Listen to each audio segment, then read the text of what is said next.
Dr. Elena Cross had received many honors during her 15-year career in xenobiology, but nothing quite compared to the ceremony taking place in the Meridian Research Station's main auditorium. The Galactic Research Consortium's highest officials had gathered to present her with what Director Harrison Webb called the ultimate research companion, a genuine Solani specimen.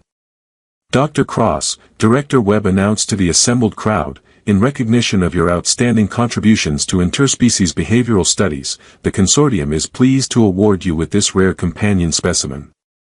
May she bring you years of peaceful contemplation and aesthetic inspiration. Elena looked down at the being kneeling gracefully beside the presentation podium. Like all Solani, she was breathtakingly beautiful, humanoid in form but with opalescent skin that seemed to shift through subtle rainbow patterns in the auditorium's lighting. Her hair fell in silver waves past her shoulders, and her large, luminous eyes held a depth that seemed almost aware. She's magnificent, Elena said, because the assembled dignitaries clearly expected enthusiasm. What should I call her? Solani don't require names, Dr. Webb replied with a patronizing smile.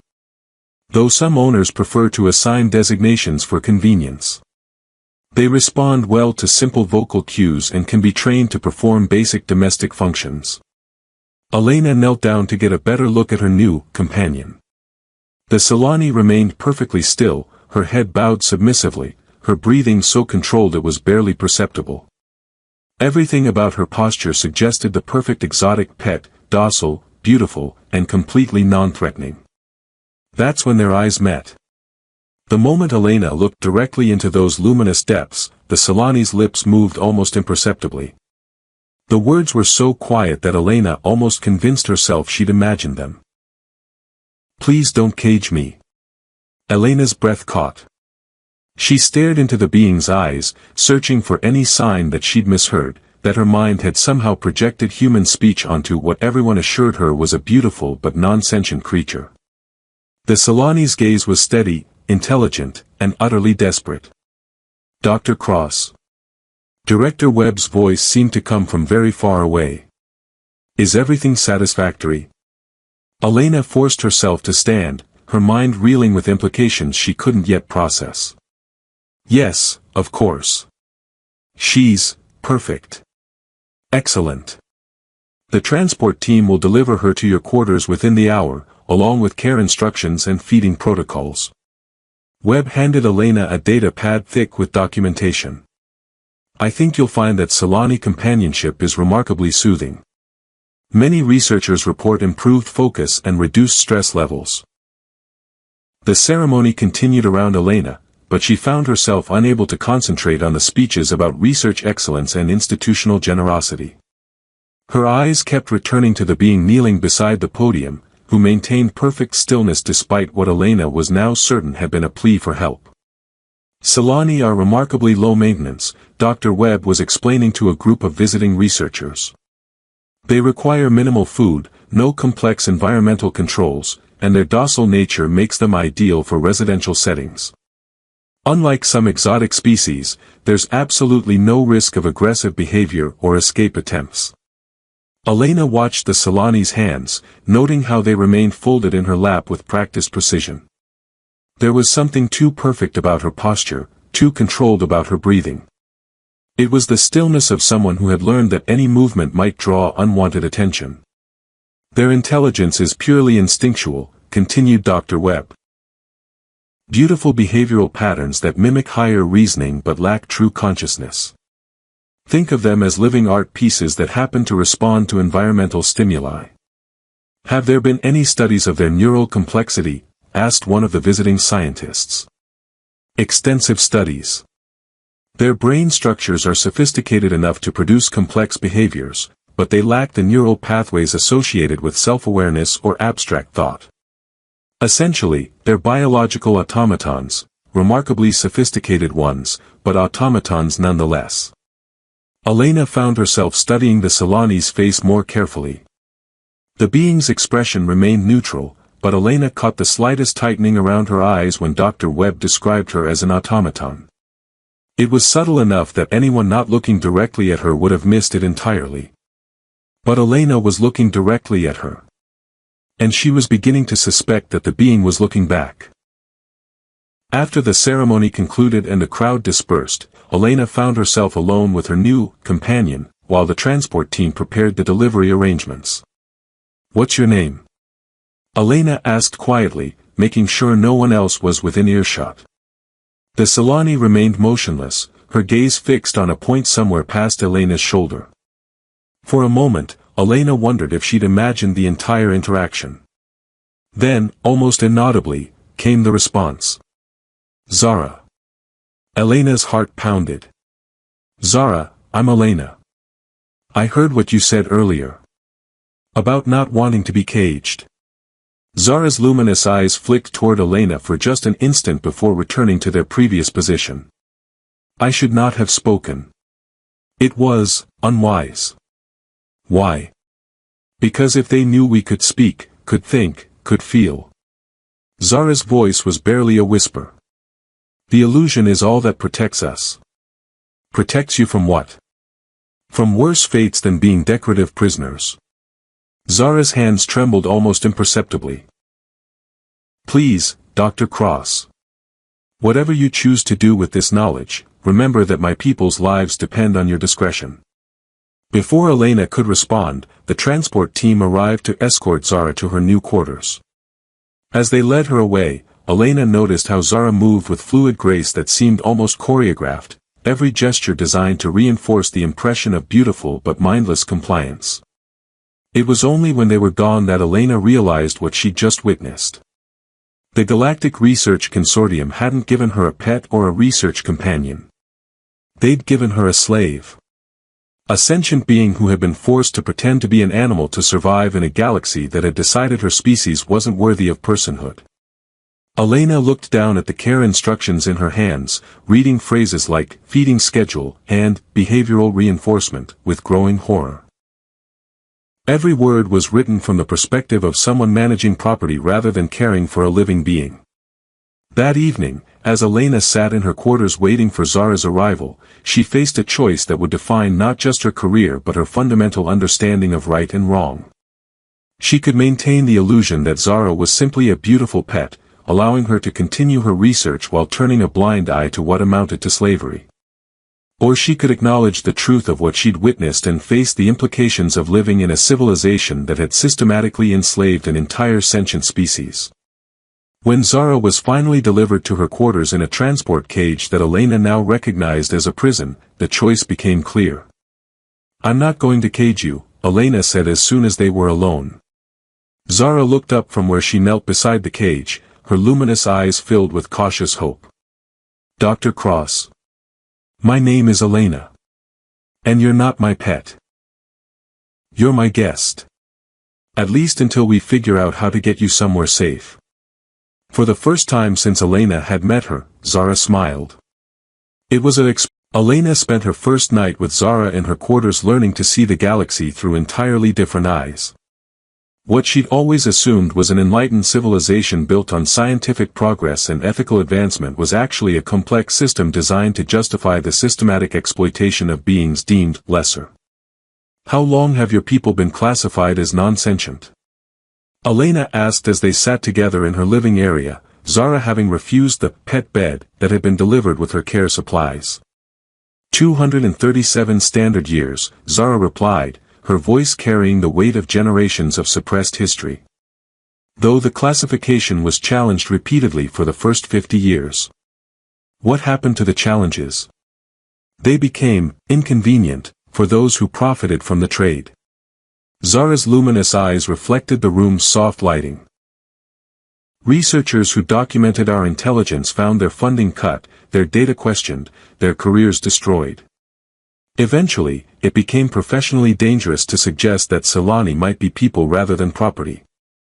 Elena pulled up her workstation's access to the xenobiological databases, searching for historical records of Solani classification. What she found was troubling, decades of research that seemed to systematically ignore evidence of intelligence while emphasizing behavioral patterns that could be interpreted as instinctual. "Look at this," she said, showing Zara a research paper from a century ago. While Solani demonstrate complex problem-solving behaviors, these appear to be the result of advanced pattern recognition rather than conscious reasoning. How can they dismiss evidence so easily? Because acknowledging our sentience would make the entire trade illegal under galactic law, Zara explained. Billions of credits flow through the exotic companion industry. That much money creates powerful incentives to maintain convenient fictions. Elena continued reading, noting how each successive study seemed less interested in objective analysis and more focused on confirming predetermined conclusions. This is scientific fraud on a massive scale. It's worse than fraud. It's systematic dehumanization disguised as objective research. Zara moved to Elena's bookshelf, running her fingers along the spines with obvious familiarity. May I? Of course. Zara selected a volume on quantum mechanics and opened it to a specific chapter on probability wave functions. Your people assume we're decorative animals because we've learned to hide our intelligence so completely. But hiding doesn't mean it doesn't exist. Elena watched as Zara began solving complex equations in the margins of her notebook, her mathematical understanding clearly surpassing basic education. Where did you learn quantum mechanics? From books like these, when my owners weren't watching. From overheard conversations between researchers. From stolen moments accessing data terminals.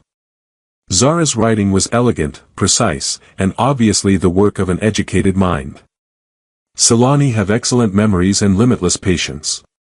We learn by observing, then practice in secret. How many of your people have this level of education? All of us who've had access to learning materials. We share knowledge through networks that your people don't know exist. Zara completed a particularly complex calculation with casual ease. The consortium believes we're simple creatures who respond to basic conditioning. They have no idea we're building libraries of stolen knowledge. Elena felt a chill as the implications became clear. You're telling me that there are thousands of Solani throughout the galaxy who are secretly educated, secretly organized, and secretly aware of everything happening around them? Tens of thousands. We exist in the homes of researchers, politicians, corporate executives, military leaders. We hear their conversations, access their data, observe their decisions. Zara's smile was sad but proud. They speak freely around us because they believe we're beautiful furniture. They have no idea we're witnesses to everything they do. The thought was staggering. Elena realized she was looking at the largest intelligence network in galactic history, an entire species of pets who were actually sophisticated observers positioned throughout the power structures of civilization. Why haven't you revealed yourselves? Because the cost would be too high. The moment we demonstrate our intelligence publicly, we become threats instead of property. Threats get eliminated. Zara returned the book to its place with careful precision. Our survival depends on maintaining the illusion of harmlessness. Elena spent the next several hours testing Zara's intellectual capabilities, finding that her new companion possessed not just intelligence but sophisticated understanding of multiple scientific disciplines, literary analysis, historical knowledge, and philosophical reasoning that rivaled any university graduate. This is incredible, Elena said as Zara completed another complex analysis. Your cognitive abilities are clearly equal to or superior to human norms.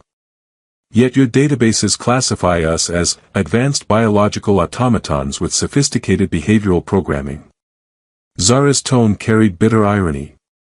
The same intelligence that you're marveling at has been dismissed as impressive but non-conscious responses to environmental stimuli. How do you maintain the act? Pretending to be non-sentient when you're clearly brilliant? Practice. Generations of practice passed down through secret traditions. Zara demonstrated, her expression suddenly shifting to the empty, docile look Elena had seen during the ceremony. We learn to suppress all signs of awareness, to respond only to direct commands, to show interest only in things that reinforce the pet stereotype. Watching the transformation was disturbing. Zara literally disappeared behind a mask of beautiful compliance, her intelligence hidden so completely that Elena might have convinced herself she'd imagined their conversation. That's terrifying, Elena said. How do you maintain your sense of self while living that way? Through the network. Through secret gatherings where we can be ourselves.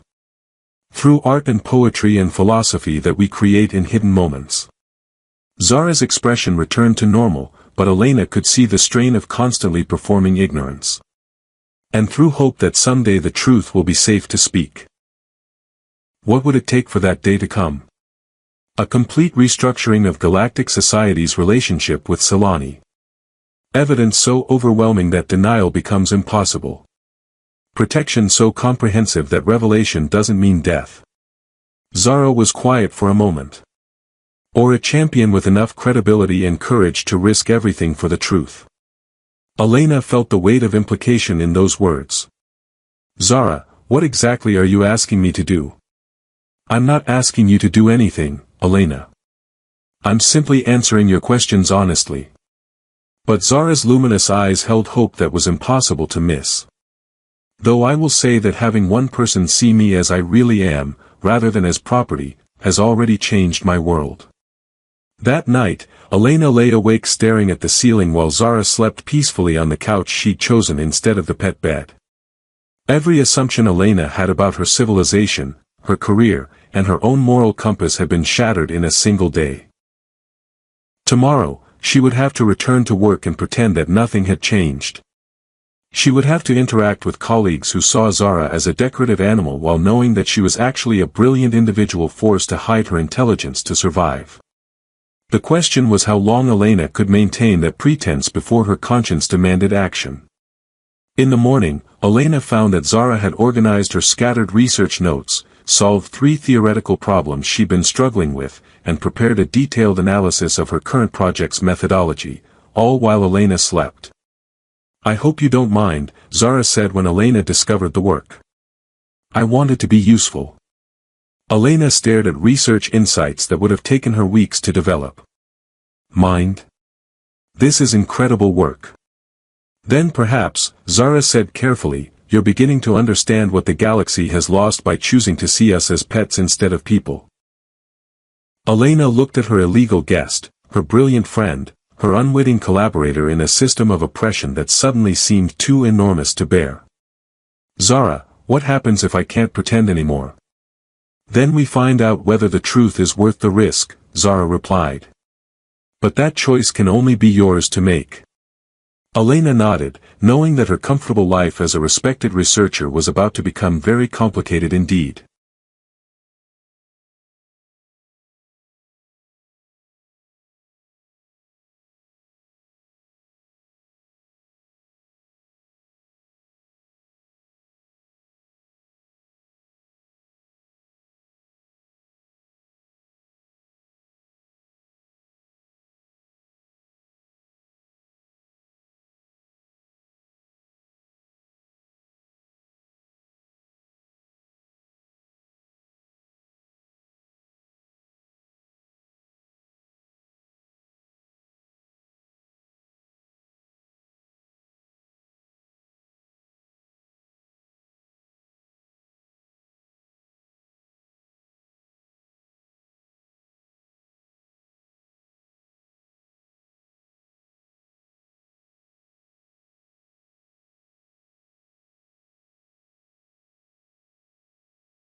Elena's investigation into Solani classification began 3 days after Zara's arrival, when she decided to access the historical archives that Director Webb had referenced during the presentation ceremony. What she found in the restricted databases made her question everything she thought she knew about xenobiological science. The original first contact reports are completely different from what's in the public records, Elena told Zara as they reviewed the classified files together. Look at this. Dr. Sarah Chen's initial assessment from 237 years ago clearly identifies Solani as highly intelligent beings with sophisticated language, complex social structures, and advanced problem-solving capabilities. Zara leaned closer to read the original documentation, her expression growing darker with each page. Then what happened to Dr. Chen's findings? They were revised 6 months later by a review committee led by. Elena checked the signatures and felt her stomach drop. By Consortium Director Marcus Webb. Harrison Webb's great-grandfather. The same family that's now overseeing my placement as your pet, Zara observed with bitter irony. How convenient. Elena continued digging through the archives, finding a pattern that became more disturbing with each discovery. Every researcher who documented Solani intelligence faced the same treatment. Dr. Chen was reassigned to a research station in the Outer Rim and died in a transport accident 6 months later. Dr. Reeves had his funding revoked and his data classified as unreliable due to compromised methodology. Dr. Vasquez simply disappeared, no transfer records, no death certificate, no trace. They were silenced, Zara said quietly. All of them. But why? Even if the consortium wanted to establish a pet trade, why go to such extremes to suppress evidence of sentience? Zara was quiet for a moment, her luminous eyes reflecting the glow of Elena's workstation. Because it wasn't just about establishing a trade. It was about establishing the legal framework for slavery while maintaining the fiction of civilization. Elena stared at her. Explain. Galactic law has strict prohibitions against enslaving sentient species. But those laws include loopholes for non-sentient biologics that can be owned, bred, and traded as property.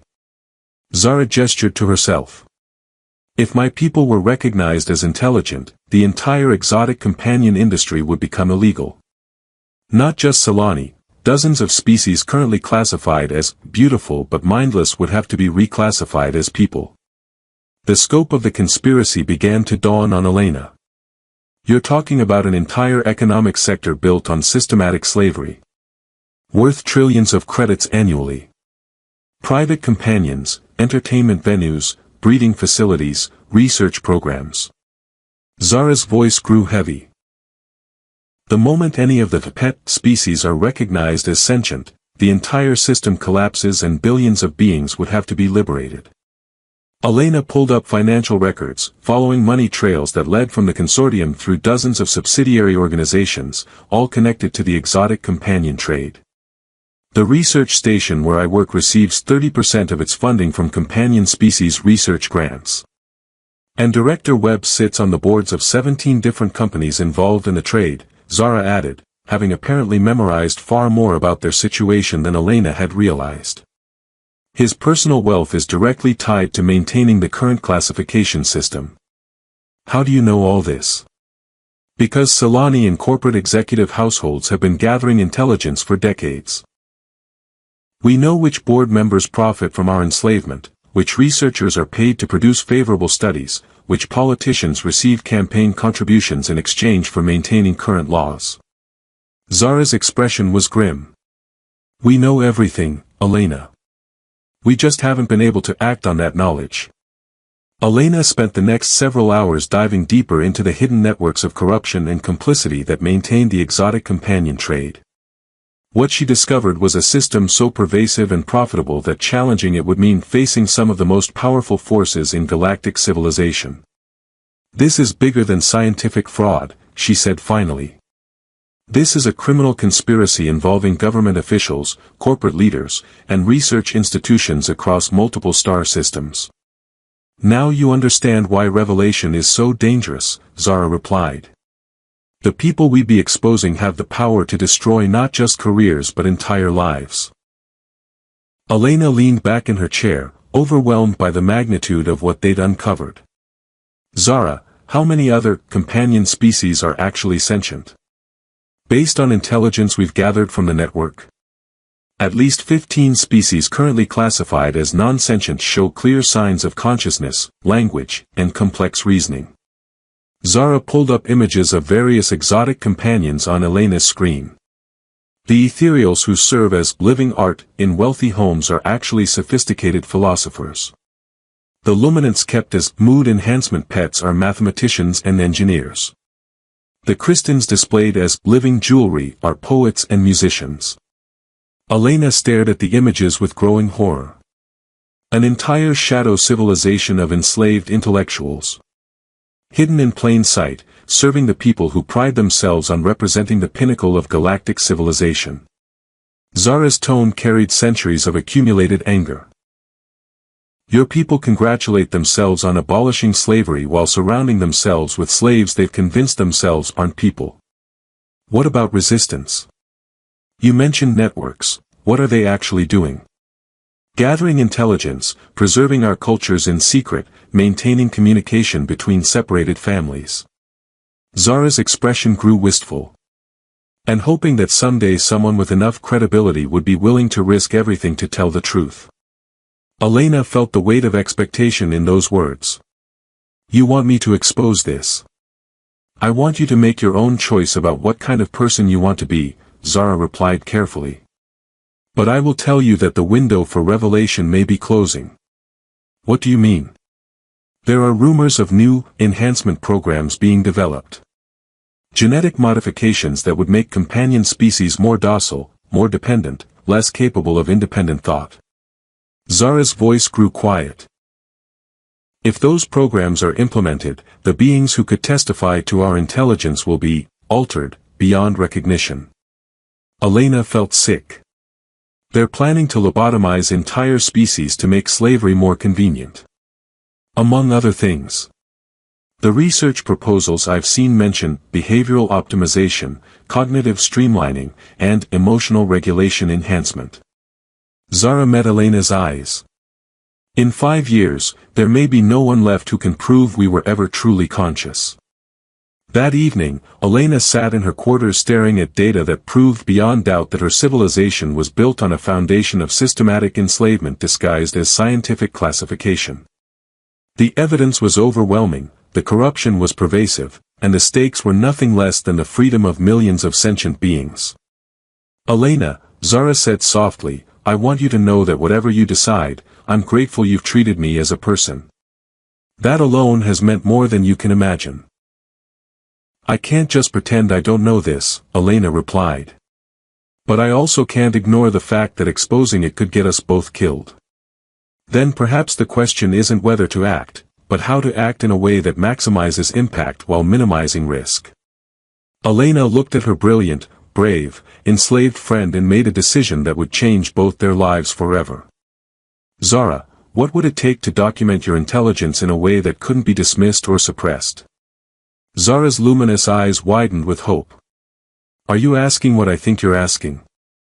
I'm asking if you trust me enough to help me build a case so strong that even the consortium can't silence it.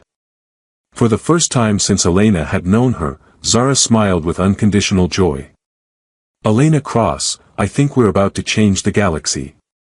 Elena smiled back, knowing that her comfortable life as a respected researcher was about to become a dangerous fight for justice.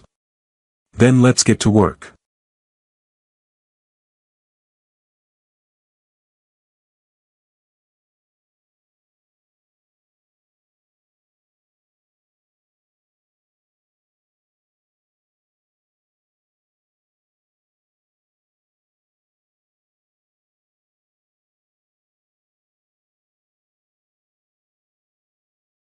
Elena's investigation into Solani intelligence had been running for 2 weeks when Director Webb summoned her to his office. She entered to find him reviewing her recent research requests with obvious concern, his fingers drumming against his desk in a rhythm that spoke of barely contained irritation. Dr. Cross, he began without preamble, I'm curious about your sudden interest in historical xenobiological classifications. Particularly your access requests for pre-classification studies of companion species. Elena had prepared for this moment, but facing Webb's scrutiny still made her pulse quicken. I'm developing a comparative study of behavioral complexity across different species classifications. Understanding historical methodology helps establish baseline parameters. I see. And this research requires accessing restricted archives dating back over 2 centuries. Webb's tone carried the kind of polite skepticism that preceded serious consequences. Comprehensive analysis requires comprehensive data, Director. Webb leaned back in his chair, his expression calculating as he studied Elena's face for signs of deception. Dr. Cross, you've been a valued member of this research station for 5 years. Your work has been exemplary, your dedication unquestionable. That's why I'm concerned about this apparent shift in your research focus. Shift? Your previous work concentrated on practical applications of xenobiological findings. Suddenly you're investigating theoretical questions about classification methodologies that were settled decades ago. Webb's tone carried a subtle warning that made Elena's skin crawl. Some colleagues have expressed concern that your new companion might be influencing your research priorities. Elena felt ice in her veins but forced her expression to remain neutral. I'm not sure what you mean, Director. Solani are beautiful creatures, Dr. Cross. Their aesthetic appeal can be distracting to researchers who haven't developed appropriate professional distance. Webb's smile held no warmth, only calculation. We've found that some scientists become overly attached to their companion specimens, attributing human characteristics to what are essentially sophisticated biological programs. I can assure you that my research objectivity remains intact. I'm sure it does. Nevertheless, I think it would be wise to refocus your efforts on more practical applications. Webb activated his workstation, pulling up files with deliberate precision. The consortium has several pressing projects that could benefit from your expertise. Elena recognized the conversation for what it was, a polite but firm warning to abandon her investigation. Of course, Director. What projects did you have in mind? We're developing new protocols for companion species behavioral enhancement. The goal is to optimize their responsiveness to owner preferences while reducing maintenance requirements. Webb turned his screen toward Elena, displaying project specifications that made her stomach turn. Your background in behavioral modification would be invaluable to this program. Elena stared at the enhancement protocols, systematic procedures designed to reduce companion species intelligence, increase docility, and eliminate what the documentation euphemistically called problematic independence behaviors. It was exactly what Zara had warned her about, presented in clinical language that disguised its true horror. This is fascinating work, she managed, forcing enthusiasm into her voice while her mind reeled with the implications. When would you need me to begin? Immediately. In fact, your Solani companion would make an excellent test subject for the preliminary protocols. Webb's smile became predatory, his eyes watching Elena's reaction with the intensity of a hunter sizing up prey. We could start with basic cognitive mapping to establish baseline parameters before implementing the enhancement procedures. Elena's blood turned cold as she realized Webb wasn't just reassigning her research, he was positioning her to personally oversee Zara's lobotomization. I appreciate the opportunity, Director. May I have a few days to conclude my current projects? Of course. But Dr. Cross. Webb's smile became genuinely threatening. I want to be very clear about the importance of this new assignment. The enhancement program has full consortium backing and unlimited funding. Researchers who contribute to its success will find their careers advancing rapidly. Those who prove incompatible with its objectives may find themselves better suited to positions elsewhere. Or perhaps not suited to research careers at all. Elena understood the threat perfectly, cooperation or career destruction, with the implication that worse consequences might follow. I appreciate your guidance, Director. I'll begin transitioning my research focus immediately. Excellent. Oh, and Dr. Cross. I'll be personally overseeing the initial phases of your companion's enhancement. Just to ensure proper protocols are followed. Webb's tone made it clear that this was surveillance disguised as supervision. After leaving Webb's office, Elena made her way back to her quarters on unsteady legs, her mind racing through the implications of what she'd just learned. The enhancement protocols weren't some distant threat, they were immediate, personal, and aimed directly at Zara. She found Zara organizing research materials with the nervous energy that had become her trademark when Elena was away for extended periods. The moment Elena entered, Zara looked up with obvious concern, her luminous eyes reading Elena's emotional state with empathic precision. "You were gone longer than usual," Zara observed quietly. "And your stress patterns suggest the meeting didn't go well." Elena slumped into her chair, the weight of their situation finally hitting her with crushing force. "Webb knows something. He's reassigning me to work on companion species enhancement protocols and wants to use you as the first test subject." Zara went completely still, her opalescent skin shifting to paler, more fearful hues. Enhancement protocols. Cognitive modification procedures designed to make companion species more compliant and less independent. Elena couldn't bring herself to say the words intelligent or conscious aloud, knowing that speaking the truth might somehow make their situation more dangerous. "Zara, I think we're running out of time. How long do we have?" "Webb wants me to start immediately. He specifically mentioned using you for preliminary cognitive mapping." Elena met Zara's eyes, seeing her own fear reflected in those luminous depths. "I think he suspects our conversations have gone beyond the normal pet-owner dynamic." Zara was quiet for a long moment, her luminous patterns shifting through what Elena had learned to recognize as deep internal conflict. When she finally spoke, her voice carried a weight that made Elena's heart race with dread. "Elena, there's something I haven't told you about the enhancement protocols." "What?" "They're not experimental. They've been used before, on other species, in facilities where the results could be contained and studied." Zara's voice grew heavy with accumulated sorrow.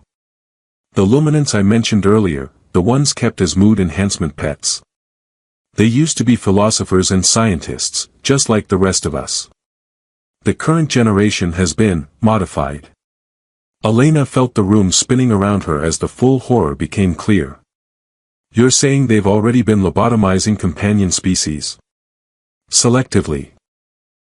Species that showed too much independence, too much awareness, too much resistance to their assigned roles." Zara's hands trembled as she spoke, her composed facade finally cracking under the weight of terrible knowledge. "The current luminants can't speak coherently, can't think in complex patterns, can't even remember their own names from day to day. But their children, the ones born after the modifications, show no signs of their parents' original intelligence at all. They're not just destroying individuals, they're destroying entire species' capacity for consciousness. Generation by generation. The goal is to create companion species that are beautiful, responsive, and completely incapable of higher reasoning or independent thought." Zara stood and moved to the window, looking out at the research station's corridors where other, companion specimens, moved with their owners, their hidden intelligence invisible to casual observation. "Elena, if the protocols are applied to my people, within 50 years there won't be any Solani left who remember what we used to be." Elena joined her at the window, watching researchers move through the corridors with their exotic companions trailing docilely behind them. Now that she knew what to look for, she could see the subtle signs of hidden intelligence, the careful positioning that required conscious thought, the watchful eyes that tracked conversations and activities, the perfect compliance that could only be maintained through constant mental effort. "How many companion species are currently housed on this station?" Elena asked, her voice barely above a whisper. 43 different beings, representing 11 different species." Zara's voice was steady, but Elena could see tears gathering in her luminous eyes. "Some have been here for years, serving as research aides while their intelligence is quietly studied and catalogued for future modification. All of them are sentient. All of them. And all of them know what's coming." Zara turned from the window to face Elena directly. "Elena, the enhancement protocols are scheduled to begin implementation next month. They're starting with the species that show the highest levels of what the documentation calls inconvenient awareness." Elena felt the urgency of their situation crystallize into stark, terrifying clarity. "Zara, what would it take to document all of their intelligence simultaneously? Not just yours, but all of them. A coordinated revelation that couldn't be dismissed as individual anomalies or isolated incidents." The 72 hours passed with agonizing slowness. Elena maintained her normal research schedule while secretly preparing documentation that would support the massive revelation to come. Zara continued her perfect performance as a docile companion while coordinating with hidden networks across the galaxy through communication methods that Elena was only beginning to understand. "Are you certain about the timing?" Elena asked on the morning of what they'd privately begun calling Liberation Day. "Synchronized to Galactic Standard Time 1400 hours, Zara confirmed. "Every companion being in every major facility, corporate headquarters, government office, and private residence will demonstrate their intelligence simultaneously." Elena checked the chronometer, 1347 hours. 13 minutes until everything changed. "Elena," Zara said quietly, "whatever happens in the next few hours, I want you to know that these past weeks have been the first time in my life that I've felt truly free. You gave me that gift just by seeing me as I really am." Before Elena could respond, her communicator chimed with an urgent message from Director Webb, "All research staff to Conference Room Alpha immediately. Priority briefing regarding companion species security protocols." Elena and Zara exchanged glances. "He knows something," Elena said. "Or he suspects something." Zara stood, smoothing her appearance into the docile mask she'd worn for so long. "Elena, if they separate us during whatever's about to happen." "They won't. If they do, remember that freeing my people was worth any price we have to pay." Elena took Zara's hand, an action that would have been scandalous a month ago but now felt natural. "We go together, or we don't go at all." Conference Room Alpha was packed with research staff and their companion specimens. Elena noticed that security officers had positioned themselves at all exits, and Director Webb stood at the front of the room with an expression that mixed anger and anticipation. "Ladies and gentlemen," Webb began, "we have reason to believe that certain companion specimens may have been compromised by unauthorized interaction protocols. Effective immediately, all companion species will be placed under enhanced containment pending full cognitive evaluation." Elena felt her heart racing as she realized what Webb was announcing, a preemptive lockdown designed to prevent exactly what they had planned. "Dr. Cross," Webb continued, his eyes finding Elena in the crowd, "your expertise will be essential for the evaluation procedures.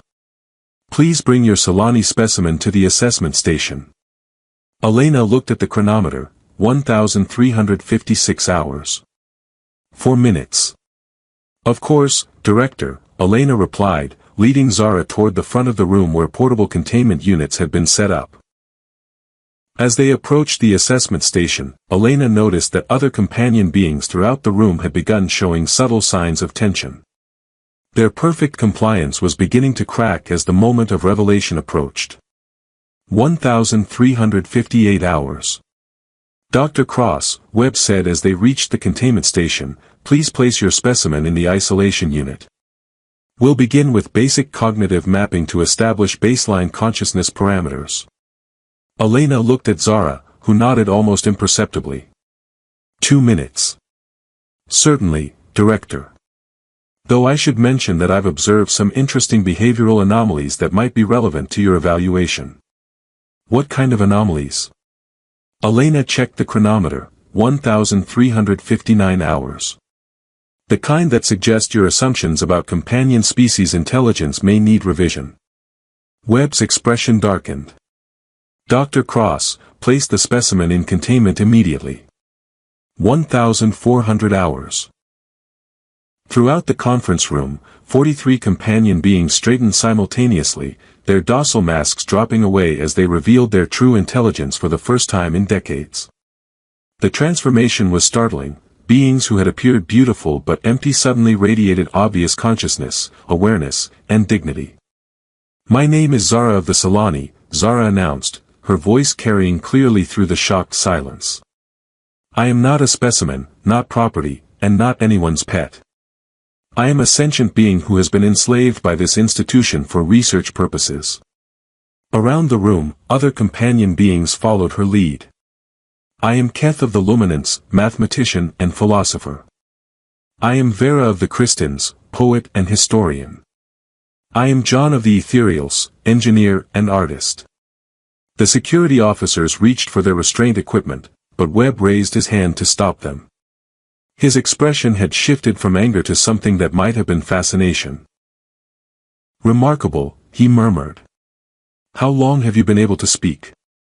"We have always been able to speak," Zara replied.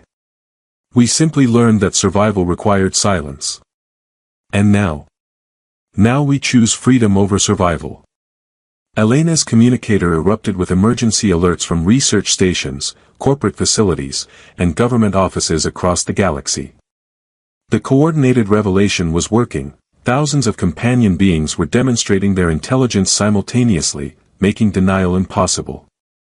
"Dr. Webb," Elena said, accessing the flood of incoming reports, "you're receiving confirmation from 17 different star systems. This isn't an isolated incident, it's proof that companion species have been consciously enslaved for centuries." Webb reviewed the reports, his expression cycling through disbelief, anger, and calculation. "Even if this is genuine, the economic implications alone are irrelevant when weighed against the moral implications," Zara interrupted. "Director Webb, your own files document the systematic suppression of evidence regarding our intelligence. You've known we were sentient for years. Knowing and proving are different things. Then let us provide proof." Zara moved to Elena's workstation and began solving complex mathematical equations with fluid expertise. Around the room, other companion beings demonstrated advanced knowledge in their respective fields: scientific analysis, artistic creation, philosophical reasoning that clearly indicated sophisticated consciousness. "This is impossible," one of the research assistants whispered. "We've run cognitive tests on all of them. They showed no signs of higher reasoning. Because we've had centuries to perfect the art of hiding our intelligence," explained Keth, the luminant mathematician. "Your tests measured our willingness to reveal consciousness, not our capacity for it." Elena watched Webb's expression as the implications became clear. The evidence was overwhelming, undeniable, and being broadcast across the galaxy in real time. The companion species trade had just been exposed as systematic slavery, and there was no way to suppress or spin the revelation. "Director," Elena said quietly, "what happens now?" Webb was quiet for a long moment, reviewing reports that showed similar revelations occurring on hundreds of worlds simultaneously. "Now we face the largest civil rights crisis in galactic history." "Or the largest civil rights victory," Zara corrected. Over the following hours, the revelation triggered a cascade of legal, political, and social changes that reshaped galactic civilization. Emergency sessions of the Galactic Council resulted in immediate emancipation orders for all companion species. The exotic companion trade was banned outright, with criminal charges filed against everyone involved in maintaining the classification fraud. Director Webb and dozens of other officials faced prosecution for crimes against sentience. The enhanced containment protocols were permanently banned, and massive reparations programs were established to support the newly liberated beings. 6 months later, Elena stood in the main hall of the Meridian Research Station, now converted into the first galactic center for species rights and cultural restoration. Zara worked beside her as co-director, using her intelligence network to locate and liberate the remaining enslaved beings while helping former companions adapt to freedom. "Any regrets?" Elena asked as they reviewed reports from liberation teams across the galaxy. "Only that it took so long," Zara replied. "And that so many of my people didn't live to see this day. But millions did. And their children will grow up free." Zara smiled, the expression transforming her face in ways that Elena never tired of seeing. "Elena, there's something I've been meaning to ask you." "What's that?" "When you first knelt down to examine me during that ceremony, what did you see?" Elena considered the question carefully. "I saw someone asking for help. Someone who deserved better than being treated as property. And now,